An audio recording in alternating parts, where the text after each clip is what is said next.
Tony Beets in big trouble. Hope keep watching for more details. Hi guys, what's up? My name is Alana. Welcome back to my channel. Like this video and enjoy this video. Don't miss the main topic of this video. So let's start the latest update. In the cruel world of gold mining, Tony wins the championship. A notoriously ambitious miner who chases after large sums of money finds himself up against monumental obstacles. The latest incident, in which his truck caught fire and compounded his problems, is only a taste of the roller coaster journey of successes and setbacks that he and his Paradise Hill mining crew will experience. Tony's son drives the truck into town to see the ordeal only to have it catch fire. This unforeseen incident turns into one of the main issues for Tony prevails, and the financial fallout from this accident adds to the strain the team is already under, with a substantial loss of potential gold worth about $200,000. The season will be high stakes, and the squad will need to recover swiftly to meet their challenging schedule. 4,500 units target complications of aging machinery. The narrative reveals the challenges associated with maintaining aging machinery in the rigorous gold mining sector. Tony demonstrates the careful balancing act between meeting immediate operating needs and guaranteeing long-term profitability with his pragmatic decision to prioritize maintenance despite expenses and time constraints. In addition to examining the technical aspects of gold mining, this story also dives into the human elements of tenacity, cooperation, and an unwavering will to thrive in a demanding and unpredictable environment. Innovative solutions and resiliency are highlighted as the crew overcomes obstacles with unplanned repairs involving clever gears that demonstrate their capacity to turn obstacles into opportunities for innovative problem-solving. Transforms the 30-foot conveyor reunion into a representation of rebirth and tenacity. Inside the successful operation of the troll revival is evidence of the crew's unwavering commitment and their ability to persevere through difficult circumstances. Tony's strategic gamble and lofty objectives in his search for conduct gold. Tony Beets takes a calculated risk by spending an incredible $5 million on equipment. Despite obstacles and equipment problems, he sets a lofty target of extracting 9,000 of gold, supported by an enlarged ship and the freehold increase in iron. Tony is still optimistic that this large investment will result in a good season. Despite careful planning, snacks can still arise. For example, a throttle handle malfunction might lower water pressure, which affects mining efficiency. Tony's incredible creativity is evident when he secures the full grip with zip ties, giving the system new vitality. This incident not only demonstrates Tony's problem-solving abilities, but also highlights the resilience needed in the demanding gold mining sector to overcome setback and maintain unwavering optimism in the face of delays, closures, and less gold produced than anticipated. Even after setbacks, Tony stays optimistic and searches for new opportunities while keeping the ultimate goal of recovering 5,000 ounces of gold in his sights. Tony also highlights the importance of each recovered ounce and recognizes that overcoming obstacles is a crucial part of achieving success in the gold mining sector. Tony Beets relentlessly concentrate. Tony exudes hope as he says goodbye to these employees. His unshakable self-assurance and infectious spirit of perseverance laid the groundwork for a voyage where obstacles are seen as stepping stones to the desired pinnacle of achievement. The crew will reach their combined will becomes the impetus for achieving the challenging objective of recovering 5,000 ounces. Their journey's unwavering focus in the volatile realm of gold mining. Tony Beets and the Paradise Hill team overcome obstacles to show resiliency and prove that success is still attainable with drive, creativity, and unwavering optimism. Even in the face of adversity, Tony fails to meet his first goal, but still manages to score an amazing 4,639 points in the season's T-Gold reveal. 94 Beets crew in the aftermath, completing the difficult task of disassembling the TRL. The team's Reliance on specialized equipment and exact location is demonstrated by the synchronized effort. The examination finds a serious issue despite the team's best efforts and suggestions for numerous welders to work simultaneously. There is a noticeable crack in the barrel that has gone unnoticed for more than 10 years, raising concerns about its repairability. The extent of the necessary repairs appears insurmountable within the remaining season period. Tony makes the tough choice to halt trauma repairs for the season after seeing the necessity for a larger workforce and more time commitment in an unforeseen turn of events. Kevin candidly talks about the difficult obstacles they face when they realize their gold mining season is cut short owing to the trauma's irreversible state. Tony's gang turns their attention to the ultimate gold method, which is the result of months of arduous labor, the glory hole. Tony's audacious strategy turns out to be a wise choice, producing an amazing quantity of gold that much surpasses their lofty record. Gold Tony acknowledges the significance of finding a lucrative gold mine on the hill as the season comes to a finish with an amazing total of 5,295 ohms, setting a record milestone.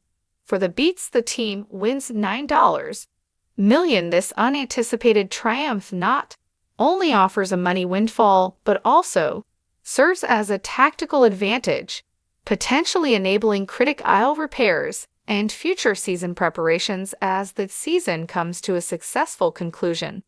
Optimism and excitement for upcoming endeavors. Tony met Riley over how to spend the big profits, speculating about visiting Mexico to engage in the hazardous business of coney gold mining.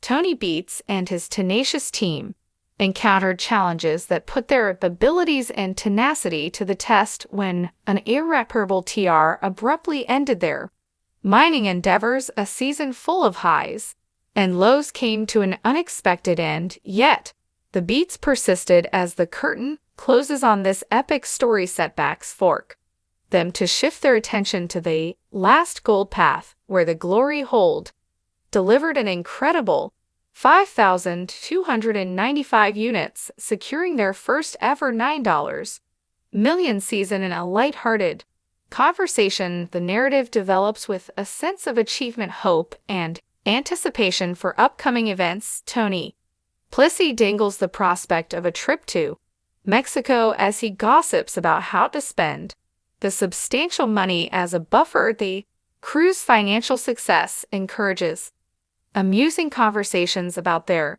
newfound prosperity. The narrative ends with Mike and Kevin looking back on their first year as leaders and expressing satisfaction with the crew's overall performance. Their decision to end the season and travel to Mexico represents a well-earned respite from the challenging pondy conditions in the gold mining industry, where each season is a dynamic learning experience, a journey filled with obstacles, successes, and the possibility of new opportunities.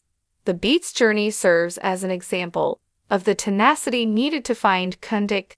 Thanks for watching my video. The climactic end of Gold Rush Season 14 is quickly approaching, and in Episode 21, happily dubbed Rally Valley or Bust, the stakes for our brave gold miners are higher than ever. The gold rush is reaching a fever pitch as the mining crews race against time and the very elements of nature. The renowned Tony Beets is back, putting all of his money on Dredge #1 in an attempt to turn around his fortunes. However, as tired gold rush enthusiasts may anticipate, problems arise in the frigid waters of Tom's mining operation. We are kept on the edge of our seats when the dredge suffers the significant setback. Will Terry be able to salvage a season, or will the dredge once more prove to be his downfall? Post your forecasts in the space provided below. Rick's high-stakes gamble with Monster Red. In the meantime, Rick takes a massive risk by basing his season's hopes on starting Monster Red and delving headers into the enigmatic Rally Valley. Rick thinks Rally Valley is the secret of his mining success, but will this audacious move pay off, or is Rick just gambling with everything on a fool's gold fantasy? Fans will surely be curious about Parker's disappearance from episode 21, as he is as noticeably gone, however, fear not as the Macon family enters the spotlight with a wild prepare for unforeseen twists and turns as the season rushes towards its conclusion. Contraption and thoughts of striking gold as they chase their final paycheck. Will the man defy the odds and make their mark on the Goldert landscape? EP 21 of Gold Rush Season 14 is billed as an emotional roller coaster filled with disappointments and surprising victories. The Gold Rush is underway, and the only thing that is certain is that in case you missed the action-packed episode 21, you won't want to miss it. Share your opinions, predictions, and theories about the destiny of our beloved miners in the comments section below. The mining drama resumed with episode 20 last week, with each of the main characters dealing with their own set of difficulties and victories. Parker Schnabel's financial situation. A split crew. Parker Schnabel, the youthful mining magnate, had a busy schedule as his team worked feverishly to accumulate wages for the upcoming season in the midst of the pandemonium. Mitch had to oversee a smaller team to manage the difficult rocks in operation, while the majority of his team concentrated on this vital work. Sandy, cool under pressure, addressed the issue of feeding rock and while managing a conveyor crisis at the wash plant after cleaning up a gold bounty is found with Australia Creek's amazing 282,301 185. Parker now has an impressive 6,544 for the season. Tony Beets lets go of the dredge after 9 years of wait, and the famous after 5 years of Dorsey. The team successfully started the dredge, and it was cleanup time. Sir Salute Tony Beet created enthusiasm as he prepared to start the dredge he purchased 9 years ago. What do you think about terms dredge being used again after a lengthy hiatus on the McCord cruise hunt for gold? Bits and giggles. Mike Tram and the dredge itself produced ounces of gold. After 3 unimpressive test hauls, the Mac family faced a make-or-break moment in their search for new territory. The 4th test, named Bits and Giggles, proved to be the lucky break, revealing the promising deposit. However, the luck changed when an excavator accident sent the hopper into trauma and panicked. Despite the setback, a cleanup on Mun covered a respectable 41.88, with Parker's crew jumbling challenges with Turi's dredge back in operation and the Macon about to succeed. The scene is set for an exciting season 14 final as we prepare for the exciting final episodes of Gold Rush Season 14.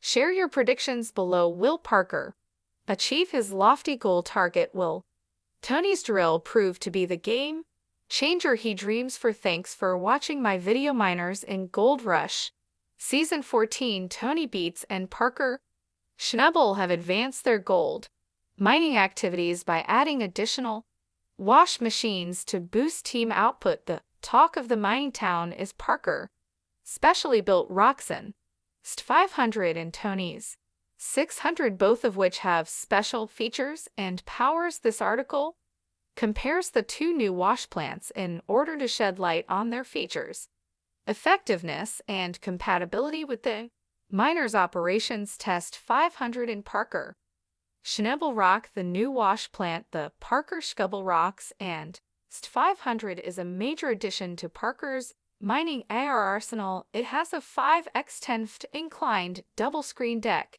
and can process 160 to 200 cubic yards per hour. It is specially designed and built based on the St 500 platform. The St 500 is a highly mobile device that can be used in stationary setups or as an option for side discharge, single or double shaft runs. The St 500 is made to be resilient and long-lasting, meeting the demands of large-scale miners that need reliable output with little downtime, quick cleanups, and high recovery rates. For the aspirational Miner Parker's new wash plant promises dependability and efficiency on the other side of the gold rush Tony defeats. 600 Tony Beets has invested in mech industries. 600, which is the company's highest producing gold wash plant to date. It has large, generously sized skids that allow for easy movement over wet terrain, a fully welded tube construction, and the plant-mounted generator to power the screen deck, one of the most robust and simple to oust gold wash plants available is the SD606X14 shaker deck, which can process an amazing 250 cubic yards hour. Its quick cleanup system and extremely movable design add to its user-friendly nature. New as opposed to used, Parker's Rock and 500 is a brand new custom design wash plant, whereas Tony purchased his 600 a second pound plant with a capacity and efficiency of $1 million for $800,000. The industry's greatest production gold wash is achieved by this S600, which can process 250 cubic yards per hour, while the 500 can process 160 to 200 cubic yards per hour. Plant arrangement and appropriateness. The staff at Parker believes that the 600 is not set up to their specifications, particularly with regard to the pre-wash setup, which may have an impact on the machine's appropriateness for Parker's conveyor belt FET operating style. Portability. Among its benefits is the newly introduced SD500's easy mobility via road and across the site with a 160 to 200 cubic I/H capacity. It meets Parker criteria. It features a smaller footprint and big red, which lowers the size of the necessary pad. Another benefit of the 500 is that it has leveling systems in addition to a hidden SLV for quick daily cleanups that allows for effective tracking of incoming gold. The bare parts are comparable to those of a Lucifer. Parker's Rocks and 500 is built to specifications with a smaller footprint and contemporary features, while Parker, Snobble, and Tony Beets' individual demands and preferences are catered by the distinctive characteristics of both wash plants, which contribute to the gold mining operations. Though Tony's 600 has the greatest production capacity of any manufacturing PLS to yet, it remains to be seen which wash plant will be more successful in reaching the mostly ambitious targets as the season goes on. Thanks for watching my video.